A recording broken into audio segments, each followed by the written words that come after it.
Hi guys எல்லாரும் எப்படி இருக்கீங்க? இன்னைக்கு நம்ம Black Summoner Anime Season 1 episode 10 தான் பார்க்க போறோம். அதனால இதுக்கு முன்னாடி இருக்கக்கூடிய எபிசோட் யாராச்சும் பார்க்கல நான் போய் செக் பண்ணிட்டு வந்திருக்கேன். அப்பதான் இந்த எபிசோட்ல இருக்கக்கூடிய கண்டினியூஷனை உங்களால தெளிவா புரிஞ்சுக்க முடியும். சோ பார்க்காதவங்க போய் பார்த்துட்டு வந்துருங்க. அப்புறம் அப்படியே ஆல்ரெடி பார்த்தவங்க நம்ம சேனலுக்கு சப்ஸ்கிரைப் பண்ணலனா எப்பயும் போலதான் இந்த வீடியோ பார்த்து முடிச்சிட்டு உங்களுக்கு பிடிச்சிருக்குன்ற பட்சத்துல சப்ஸ்கிரைப் பண்ணி பெல் ஐகானை ஆன்ல வச்சுக்கோங்க. அது கூட சேர்த்து நம்ம சோஷியல் மீடியாவோட லிங்க்ல கீழ டிஸ்கிரிப்ஷன்ல இருக்கு. அதை யூஸ் பண்ணி ஃபாலோ பண்ற மாதிரி இருந்தாலும் ஃபாலோ பண்ணிக்கோங்க.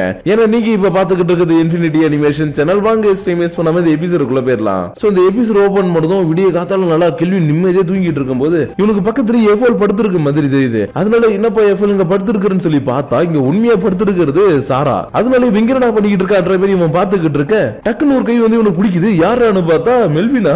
ஆனா நல்ல வேலையா தப்பா எதுவும் நடக்கல. ஏன்னா மெல்வினாவும் சாராவும் நிம்மதியா தூங்கிட்டு இருக்காங்க. அதுலயும் மெல்வினா எனக்கு சாப்பாடு என்ன வேணும், எனக்கு குக்கீஸ் வேணும், எனக்கு பிஸ்கட் வேணும்னு தூக்கத்துல கூட சாப்பிடறத பத்தி யோசிச்சுக்கிட்டு இருக்க திடீர்னு வயிற்றுக்கிட்ட ஏதோ ஒன்று பெருசா நகர்ற மாதிரி தெரியுது. அதனால இது யாரான்னு பார்த்தா அந்த ரியான் குட்டி பொண்ணு இருக்கா இல்லையா, ரியான் கனேட்டானாலே அவதான் என்னுடைய ஒனிச்சான் கூட தான் நான் தூங்குவேன்னு இவன் கூட வந்து தூங்கிட்டு இருக்கா. அதனால இவளை பார்த்துட்டு சரி ஓகே இவங்க எல்லாரும் என் கூட தான் தூங்கணும்னு ஆசைப்படுறாங்க. ஆனா எனக்கு தான் ஏதாவது எசக்கு புசக்கு ஆயிடுமோன்னு கொஞ்சம் பயமா இருக்குது. இருந்தாலும் இவங்க எல்லாருமே என் கூட இருக்கிறத நினைக்கும் போது எனக்கு ரொம்ப சந்தோஷமா இருக்குதுன்னு ஜன்னல் கிட்ட வந்து பார்த்துட்டு இருக்கும் போதே கரெக்டா கொஞ்சம் கொஞ்சமா விடிய ஆரம்பிச்சிருச்சு. இதனால இன்னைக்கு நல்லா விடிஞ்சதுக்கு அப்புறம் கில்வி வீட்டுல இருக்கக்கூடிய எல்லாருமே பிளாக் நைட் ஃபாரஸ்ட்ன்ற ஒரு இடத்துக்கு கூட்டிட்டு வந்திருக்கான். இருந்தாலும் இந்த இடத்துக்கு எதுக்காக சர்வன்ஸ் கூட்டிட்டு வந்திருக்கான்னு இவங்களுக்கு தெரியல. அதனால எதுக்குப்பா கெல்வின் எல்லாம் கூட்டிட்டு வந்த, இந்த இடத்துல எக்கச்சக்கமான மான்ஸ்டர்ஸ் எல்லாம் இருக்குது. அதுங்க கூட உங்க கூட இருக்கவங்க எல்லாம் சண்டை போட்டு நிறைய பாயிண்ட்ஸ் எல்லாம் இன்க்ரீஸ் பண்ணிப்பாங்க. பட் எங்களை மாதிரி சர்வெண்டா இருக்கிறவங்க எல்லாம் எதுக்குப்பா கூட்டிட்டு வந்திருக்குன்ற மாதிரி கேட்கவும் அதுவாங்க அவங்க வீட்டுக்கு வெளியில என்னதான் மெட்டல் கோலம் நெத்தி வச்சிருந்தாலும் ஏதாச்சும் ஒரு பிரச்சனை வீட்டுக்கு வருதுன்னா அந்த டைம்ல நீங்க தப்பிக்கிறதுக்கோ இல்ல உங்களுக்கு டிஃபென்ஸ் பண்ணிக்கிறதுக்கோ உங்களுக்கு சில ஸ்கில்ஸ் எல்லாம் தேவைப்படும் இல்லையா.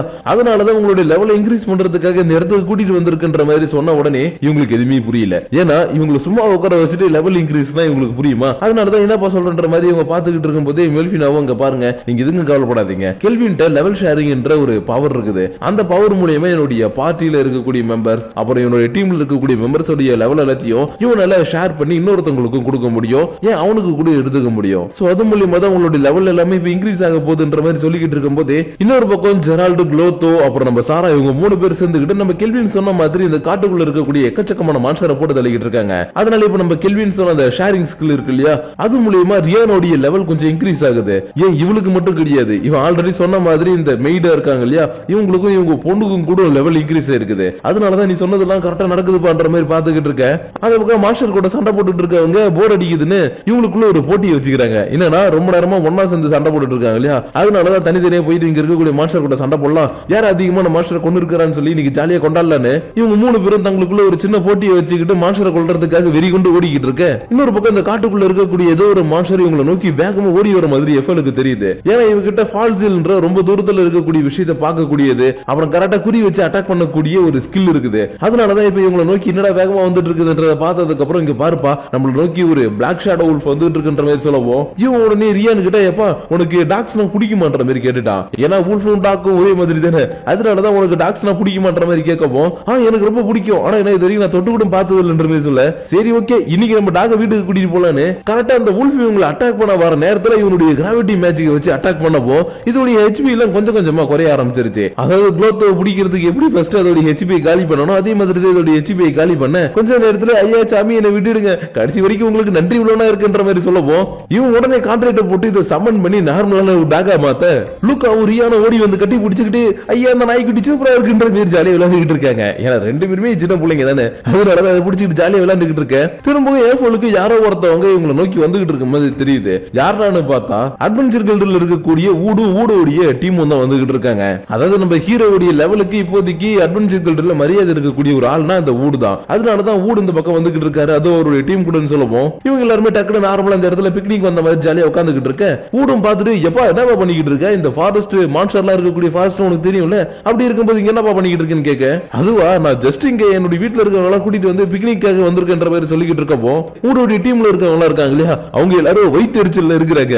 ஏன்னா இவங்க டீம்ல ஒரு பொண்ணு கூட கிடையாது, ஆனா நம்ம ஹீரோவுடைய டீம்ல வளைச்சு பொண்ணுங்களா இருக்கிறாங்க. அதனாலதான் இவங்க வயிற்றுச்சல்ல பாத்துக்கிட்டு இருக்கும் போதே ஊடும் என்னப்பா இது உன்னோட டீம்ல புது மெம்பர்ஸ் எல்லாம் சேர்த்துக்கிட்டு இருக்க, இவங்க எல்லாருமே அட்வென்ச்சர் கில்ட்ல ரெஜிஸ்டர் பண்ணிட்டேன்ற மாதிரி கேட்கவும் இல்ல அப்படிலாம் இல்ல இவங்க 2 பேரும் என்னுடைய மெய்டா இந்த இடத்துல ஒர்க் பண்ணிக்கிட்டு இருக்காங்க. இருந்தாலும் அவங்க எங்க கூட இருக்கிறதுனால அவங்களும் ஒரு அட்வென்ச்சர் மாதிரி தான் சொல்லிக்கிட்டு இருக்கும் போதே மெல்வினாவும் ஆமாமா அவங்க கூட சேர்ந்து நாங்களும் தான், ஏன்னா நான் இப்ப இப்பதான் புதுசா உங்களுடைய டீம்ல சேர்ந்தேன், என்னுடைய பேரு மில்லுன்னு சொல்ல ரியானும் தன்னை தானே இன்ட்ரோடியூஸ் பண்ணிக்கணும்ன்றதுக்காக உங்களுக்கு எல்லாருக்கும் வணக்கம், நான் கெல்வினுடைய லிட்டில் சிஸ்டர் ரியான்னு சொல்லிக்கிட்டு இருக்கேன். ஊடுடைய டீம்ல இருக்கிறவங்க எல்லாம் லிட்டில் சிஸ்டர் கூட அழகா தாண்டா இருக்கிறா, இவனுக்கு எங்கேயோ பெரிய மச்சம் இருக்குதுன்ற மாதிரி ரொம்பவே வைத்திய எரிச்சல்ல பேசிக்கிட்டே இருக்கவும் ஊடு உடனே இங்க பாருங்கப்பா, என்னப்பா நம்ம இந்த இடத்துக்கு வந்திருக்கிறது ரேங்க் இன்க்ரீஸ் பண்ணி பி லெவலுக்கு போறதுக்கு தான், அதை விட்டுட்டு எதுக்குப்பா இப்படி பேசிக்கிட்டு இருக்கீங்கன்ற மாதிரி கேட்கவும், ஏ உனக்கு என்னையா, உனக்கு புள்ள குட்டி குழந்தை எல்லாமே இருக்கிறாங்க, நீ சந்தோஷமா இருக்கிற, நாங்களா ஒண்டி கட்டையா, எங்களுடைய வழி என்னன்னு உனக்கு தெரியாதியான்னு இவனுக்கு எல்லாருமே கத்திக்கிட்டே ஓட ஆரம்பிக்க ஊடு டே இருக்குடா நம்மளுக்கு இன்னைக்கு ரேங்க் ப்ரமோஷன் இருக்குதுன்னு சொல்லிட்டு பின்னாடியே கத்திட்டு போயிட்டு இருக்கான். ஆனா இவங்க போன கொஞ்ச நேரத்துல மான்ஸ்டர் கூட சண்டை போட போன 3 பேர் இருக்காங்களே அவங்க எல்லாரும் திரும்ப வந்துட்டாங்க. ஆனா இவங்க வரும்போது தான் கரெக்டா ஊடுடைய டீம் இந்த இடத்துல ஓடி இருப்பாங்க. அதனால என்னப்பா அது ஊடுடைய டீம் இந்த பக்கம் வந்தாங்க ஓடிக்கிட்டே இருக்காங்க, என்ன ஆச்சு அப்படின்ற மாதிரி கேட்கவும் கெல்வினும் அவங்க இந்த இடத்துக்கு ரேங்க் ப்ரமோஷனுக்காக வந்திருக்காங்க பண்ற மாதிரி சொல்ல இவங்க எல்லாரும் ஐயோ போச்சேன்ற மாதிரி பாத்துக்கிட்டு இருக்காங்க. ஏன்னா இவங்க 3 பேரும் தான் போட்டி போட்டுக்கிட்டு இந்த காட்டுக்குள்ள இருக்கக்கூடிய மான்ஸ்டர்ஸ் எல்லாத்தையும் போட்டு தரலாங்க இல்லையா, அதனாலதான் இவங்க போச்சேன்ற மாதிரி தலை சொரிஞ்சுக்கிட்டு இருக்க எஃப்யூலும் ஆமா கெல்வின் இந்த இடத்துல ஒரு மான்ஸ்டர் கூட இல்ல, இவங்க எல்லாத்தையும் போட்டு தள்ளிட்டாங்கன்னு சொல்லவும் இன்னைக்கு ஈவினிங் ஆகிறதுக்குள்ள டக்குன்னு போயிட்டு கூட பார்த்து மன்னிப்பு கேட்டுட்டு இருக்கிறான். ஏன்னா நம்ம குரூப் ஒரு ரேங்க்ல இருந்து இன்னொரு ரேங்க் கூட்டிட்டு போறது எந்த அளவுக்கு கஷ்டமான விஷயம் எனக்கு நல்லாவே தெரியும், அதனாலதான் என்ன மன்னிச்சிடுங்க, நாங்க பண்ண தப்பால இன்னைக்கு உங்களுக்கு ரேங்க் ப்ரமோஷன் கிடைக்கலன்ற மாதிரி சொல்லிட்டு இருக்கும்போது இங்க பாருப்பா ஒரு பிரச்சனை கிடையாதுப்பா, இன்னைக்கு இன்னொரு நாள் எனக்காச்சும் போயிட்டு நாங்க ரேங்க் ப்ரமோஷன் பண்ணிப்போம், ஆனா நீ இன்னும் ஏன் ரேங்க் ப்ரமோஷன் பண்ணாம தான் இருக்கிறன்னு எனக்கு தெரியல, ஏன்னா நீனா இருந்தாலும் சரி உங்க டீமா இருந்தாலும் சரி ரொம்பவே ஸ்ட்ராங்கா இருக்கீங்க, அதனால நீ ஏன் எஸ் ரேங்க் ப்ரமோஷனுக்காக ட்ரை பண்ண கூடாதுன்ற மாதிரி கேட்டுக்கிட்டு இருக்க. இவனுக்கு லைட்டா தூக்கி வரி போட்டுடுச்சு, ஏன்னா ஆல்ரெடி ஏ ரேங்க்ல இருக்கிறதுக்கே இவனை சுத்தி நிறைய பிரச்சனை எல்லாம் வந்துகிட்டு இருக்குது, இதுல எஸ் கிளாஸ்க்கு எல்லாம் போயிட்டானா சொல்லி முடிச்சு விட்டுருவாங்க இல்லையா, அதனாலதான் சரி ஓகே என்ன பண்ணலான்ற மாதிரி யோசிச்சுக்கிட்டு இன்னைக்கு வீட்டுக்கு வந்ததுக்கு அப்புறம் ரியான் கூட சேர்ந்துக்கிட்டு இன்னைக்கு இவன் பிடிச்சிட்டு வந்த அந்த ஒரு ஓனா இருக்கு இல்லையா அதை கிளீன் பண்ணிக்கிட்டு இருக்கிறான். ஏன்னா இது காட்டுல இருக்கும் போது நிறைய தூசி சகுதி அது இதெல்லாம் விழுந்து விளையாண்டுட்டு இருந்திருக்கும், ஆனா வீட்டுக்கு கூட்டிட்டு வந்ததுக்கு அப்புறம் நல்லா குளிப்பாட்டணும் இல்லையா, அதனாலதான் இதை குளிப்பாட்டிக்கிட்டு இருக்க. இவன் மட்டும் இன்னைக்கு ஊடு சொன்ன விஷயத்தை மட்டும் யோசிச்சுக்கிட்டே இருக்கிறான். ஏன்னா எஸ் ரேங்க் ப்ரமோஷன்ன்றது சாதாரண ஒரு பதவி கிடையாது, இந்த ஹோல் கிங்டமுக்கே ரொம்ப பவர்ஃபுல்லான ஆளா மாறுறதுக்கான அது ஒரு ப்ரமோஷன் லெவல். சோ அதனாலதான் அதுக்கு போறது கரெக்டா இருக்குமான்ற மாதிரி இவன் யோசிச்சுக்கிட்டு இருக்க.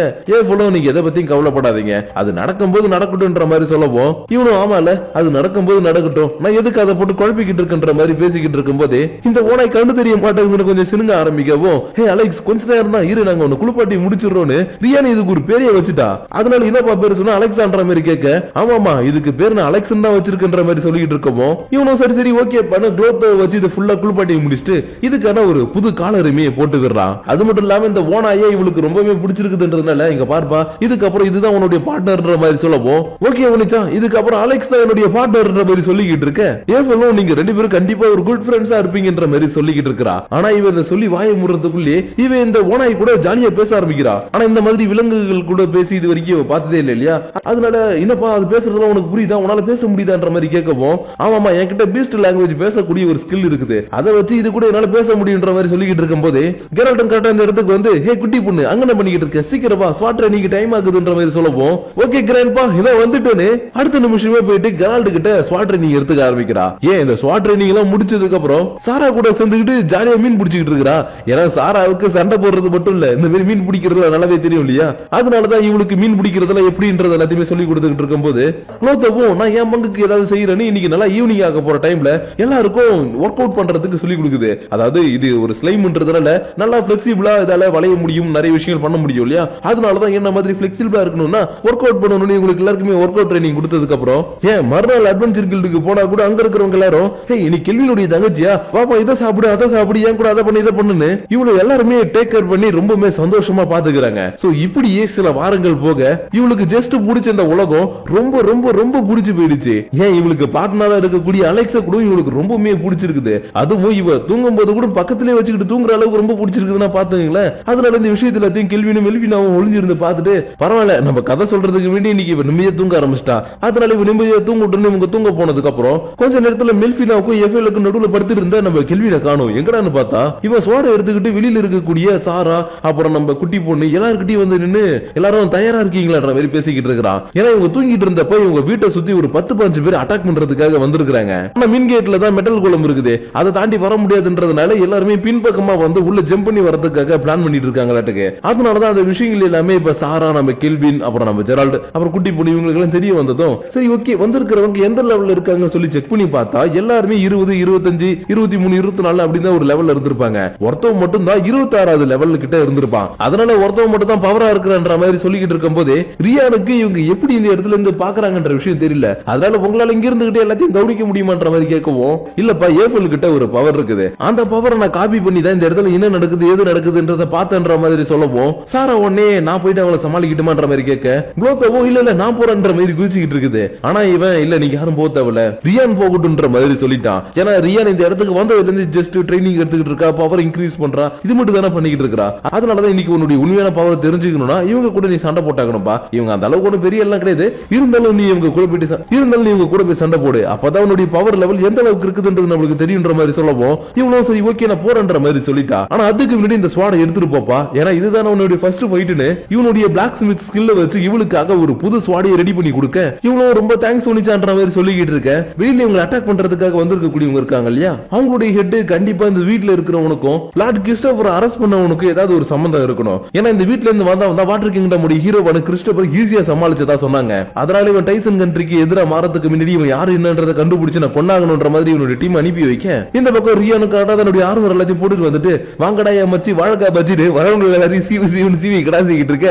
இது எல்லாத்தையும் சாராவும் கெல்வினும் மேல இருந்து பாத்துக்கிட்டு பரவாயில்ல அவளுடைய பவர் லெவல் நல்லா தான் இருக்குது, இன்னும் அவளுக்கு இன்னும் கொஞ்சம் ஸ்வாட் ட்ரைனிங் மட்டும் நல்லா பக்காவா கொடுத்தா அவள் இந்த உலகத்தில் இருக்கக்கூடிய யாராலுமே தடுக்க முடியாத அளவுக்கு ஒரு சூப்பரான ஹீரோவா மாறுவான்ற மாதிரி சொல்லிக்கிட்டு இருக்கும் போதே கெல்வினும் சரி ஓகேப்பா அவ அடிச்சு போட்ட எல்லாரையும் இந்த இடத்த விட்டு தப்பிக்காம நீ பாத்துக்கோ, நான் போயிட்டு இவங்க எல்லாருக்கும் ஹெட்டா ஒருத்தர் இருக்கா இல்லையா அவனை மீட் பண்ணிட்டு வரேன்னு சொல்லிட்டு கிளம்பி போக, இன்னொரு பக்கம் இந்த கூலிப்படி அனுப்பி வச்ச ஹெட் இருக்கா இல்லையா அவன் என்னடா நம்ம ஆளுங்க போய் ரொம்ப நேரம் ஆச்சு இன்னும் அவங்க கிட்ட எந்த ஒரு மெசேஜ் வரலையே, சரி ஓகே நம்மளே ஃபர்ஸ்ட் மெசேஜ் அனுப்புவோன்னு விசில் அடிச்சு எங்கடா இருக்கீங்கன்ற மாதிரி கேட்க, அவனுக்கு எல்லாரும் பரலோகத்துக்கு போயிட்டு பக்கத்துல ஒரு வாய்ஸ் கேக்குது. என்னடா திரும்பி பார்த்தா கெல்வின் பேய் மாதிரி நின்றுட்டு இருந்திருப்பான். அது மட்டும் இல்லாம இவனை பார்த்த உடனே நீ தானே டெர்மஸ் ஹீரோவை பிடிச்சி ஜெயில அடைச்சதுன்ற மாதிரி கேட்கவும், அப்படா நீ அவனுடைய ஆளான்ற மாதிரி இவன் வில்லத்தனமா சிரிச்சுக்கிட்டு இருக்கும் போது, இன்னொரு பக்கம் இவங்க எல்லாருமே அனுப்பி வச்சு அந்த டைசன் கண்ட்ரி இருக்காங்க இல்லையா அந்த கண்ட்ரியிலே இப்போ ஒரு வட்டமேஜை மாநாடு நடந்துகிட்டு இருக்குது. அப்ப இந்த இடத்துல யாரா இருக்காருன்னு பார்த்தா இந்த டைசன் கண்ட்ரியோட கிங், அப்புறம் டிராகனை கண்ட்ரோல் பண்ணக்கூடியவருடைய பையன் ஆஸ்கார்ட், மிக்ஸ்டு டீமன் ஆர்மி ஜெனரலா இருக்கக்கூடிய ட்ரைஸ்டன்,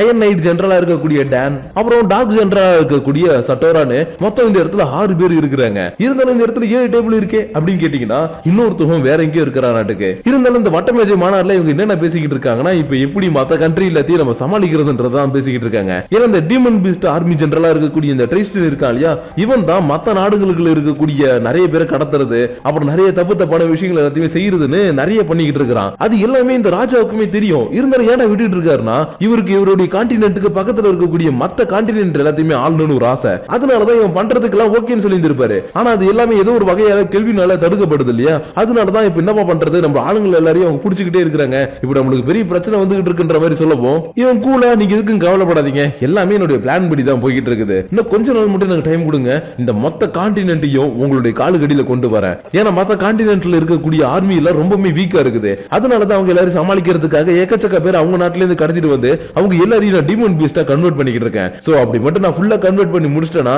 மொத்த நாடையும் நம்ம கேப்சர் பண்ணிடலாம்ன்ற மாதிரி சொல்லவும், அரசருக்கு கொஞ்சம் சந்தேகமா இருக்குது. ஏன்னா இந்த மாதிரி தான் போன தடவை டயலாக் விட்டான், ஆனா இப்ப எல்லாமே தப்பு நடந்துகிட்டு இருக்குது இல்லையா, அதனாலதான் அவனுடைய பிளான் சரியா வருமானு எனக்கு தெரியல பண்ற மாதிரி சொல்லிக்கிட்டு இருக்கும் போது இவருடைய பையன் ஆஸ்கார்டும் இங்க பாருங்க கவலைப்படாதீங்க என்கிட்ட ஒரு பீஸ்ட் இருக்குது, அதை அவுத்து விட்டனா இந்த உலகத்துல இருக்கக்கூடிய எல்லாருமே பஸ்மமாயிடுவாங்க, அதனால நீங்க ஒரு வார்த்தை மட்டும் சொல்லுங்க அதை அவுத்து விடுறன்ற மாதிரி சொல்லிக்கிட்டு இருக்க. இந்த ட்ரைஸ்டன் இப்பயும் சும்மா இல்லாம இங்க பாருங்க நீங்க எதுக்கும் கவலைப்படாதீங்க என்னால அதை செய்ய முடியும், உங்க பீஸ்ட் நீங்க கொஞ்சம் அமைதியா வச்சுக்கோங்கன்ற மாதிரி சொல்லவும், இந்த டான்ஸ் செம கோவப்படுறாப்புல. ஏன்னா அரசருடைய பையனே சொல்றான் நீ என்னடா பேசுறன்ற மாதிரி கேட்க, இங்க பாருங்க இந்த வட்டமேஜை மாநாட பொறுத்த வரைக்கும் 4 பேருடைய சம்மதம் இருந்தா மட்டும்தான் ராஜா எல்லா முடிவுமே எடுக்க முடியும். அதனால இப்ப நீங்க 4 பேரா இருக்கீங்கன்ற மாதிரி கேட்கவும், இந்த இடத்துல ஒருத்தன் மிஸ் ஆவறதை இவங்க இப்பதான் நோட்டீஸ் பண்றாங்க. இதனால ராஜாவும் சரி ஓகேப்பா உன்னுடைய ஃப்ரெண்டு அவன் எப்பயுமே உனக்கு சாதகமா தான் பேசுவான், இருந்தாலும் அவனை வர சொல்லு அவனுடைய முடிவு என்னன்னு கேட்போன்னு சொல்லிட்டு ஒருத்தன் கூப்பிட்டு வரதுக்காக அனுப்பி வைக்க, இவன் போற வழி எல்லாத்தையும் பார்த்துட்டு ஒரு மாதிரி கிரீப்பியா இருக்கேன்ற மாதிரி பார்த்துட்டு போயிட்டு இருக்கிறான். ஏன்னா இப்ப இவன் கூப்பிடுறதுக்காக போயிட்டு இருக்கவனுடைய ரூமுக்கு முன்னாடி எக்கச்சக்கமான பொண்ணுங்க தான் பாதுகாப்புக்காக நிக்கிறாங்க. அது மட்டும் இல்லாம இவங்க எல்லாரும் ஏதோ பேய பார்த்த மாதிரி ஒரு மாதிரி திகச்சு போய் வேற நிக்கிறாங்க. அதனாலதான் என்னடா அது இந்த பொண்ணுங்களாம் அந்த இடத்துல ஒரு மாதிரி வித்தியாசமா நின்று இருக்காங்க. சரி ஓகே எதுவா இருந்தா என்ன நம்ம கூப்பிட வேண்டியவன வந்து கூப்பிட்டு போலான்னு கதவு வேகமா தட்ட உள்ள இருக்கிறவனும் சரி வேகமா தட்டாதப்ப கதவை திறந்து உள்ள வான்னு சொல்லி கூப்பிடுறான். ஆனா இவன் கதவை திறந்த அடுத்த செகண்டே இவனுக்கு இந்த இடத்துல ஒரு பேட் ஸ்மெல் வருது. இருந்தாலும் வந்தது இவனை கூட்டிட்டு போறதுக்கு தானே, அதனால சார் நீங்க சீக்கிரம் வாங்க உங்களுக்காக வட்டமேஜை மாநாடுல எல்லாருமே காத்துக்கிட்டு இருக்காங்கன்னு சொல்லவும், ஓ அதுக்குள்ள மீட்டிங் போட்டானுங்களா சரி ஓகே நான் வரம்பா, ஆனா அதுக்கு முன்னாடி நான் அழகா இருக்கிறேன் நான் பார்த்து சொல்லு எழுந்து நிக்க வந்தவனும் ஐயோ இப்பதான் எனக்கு புரியுது அந்த பொண்ணுங்களை ஏன் பேரிஞ்ச மாதிரி நிக்கிறாங்கன்ற மாதிரி சொல்லிக்கிட்டு இருக்கும் போதே அப்படியே இந்த இடத்துல இந்த எபிசோட முடிச்சிட்டாங்க. சோ गाइस, இனி நம்ம பார்த்த இந்த எபிசோடு உங்களுக்கு பிடிச்சிருக்கும்னு நினைக்கிறேன். அது மட்டும் இல்லாம நீங்க எல்லாரும் எதிர்பார்த்த மாதிரி இந்த அனிமேவுக்கான வில்லன்ஸ் கொஞ்சம் கொஞ்சமா உள்ள கூட்டிட்டு வர ஆரம்பிச்சிட்டாங்க. ஏன்னா இந்த சீசன் முடியறதுக்கு இன்னும் 2 எபிசோடு தான் இருக்குது. அதனால தான் கெல்வினுடைய டீம் இப்ப ஸ்ட்ராங் ஆனத ஒரு பக்கம் காட்டிட்டு இன்னொரு பக்கம் அவனுக்கான எதிரி எல்லாருமே உருவாகிறத காட்டிட்டாங்க. சோ அதனால இதுக்கப்புறம் என்ன நடக்க போகுது, ஏது நடக்க போகுதுன்றது எல்லாத்தையும் நாளைக்கான எபிசோட்ல பார்த்து நம்ம தெரிஞ்சுக்கலாம். ஆனா அதுக்கு முன்னாடி இந்த எபிசோட பத்தின உங்களுடைய பர்சனல் தாட்ஸ் அண்ட் வியூஸ் எப்பயும் போல கீழே இருக்கக்கூடிய லைக் ஷேர் பட்டனை தட்டி விட்டுட்டு அதுக்கு கீழே இருக்கக்கூடிய கமெண்ட் செக்ஷன்ல கமெண்ட் பண்ணுங்க. அப்படி நீங்க பண்ணக்கூடிய அந்த கமெண்ட்ஸ் எல்லாத்தையும் இந்த சீசன் 1 முடிஞ்சதுக்கு அப்புறம் லைவாவே நான் படிச்சு அதுக்கு ரிப்ளை பண்ண போறேன். ஏன்னா கிட்டத்தட்ட பாத்தீங்கன்னா ஒரு வாரமா நான் யாருக்குமே ரிப்ளைவே பண்ணல, லைக் கூட பண்ணல. சோ அதனால நீங்க கமெண்ட் பண்றதுனா தாராளமா கீழே இருக்கக்கூடிய கமெண்ட் செக்ஷன்ல கமெண்ட் பண்ணுங்க. அதுவும் ரிப்ளை பண்ற மாதிரி ஒரு கமெண்ட் பண்ணுங்க. அப்பதான் நான் லைவ்ல படிச்சு பார்த்துட்டு உங்களுக்கு ரிப்ளை பண்றது கரெக்டா இருக்கும். அதனால என்கிட்ட ஏதாவது क्वेश्चन கேட்கணும்னாலும் சரி, இல்ல இந்த வீடியோ பத்தி ஏதாவது சொல்லணும்னாலும் சரி, தாராளமா கீழே இருக்கக்கூடிய கமெண்ட் செக்ஷன்ல கமெண்ட் பண்ணுங்க. அப்படி நீங்க பண்ணக்கூடிய அந்த கமெண்ட்ஸோட சேர்த்து உங்களை நான் நெக்ஸ்ட் எபிசோட வந்து மீட் பண்ற வரைக்கும் உங்களிடமிருந்து விடைபெறுவது உங்கள் நான்.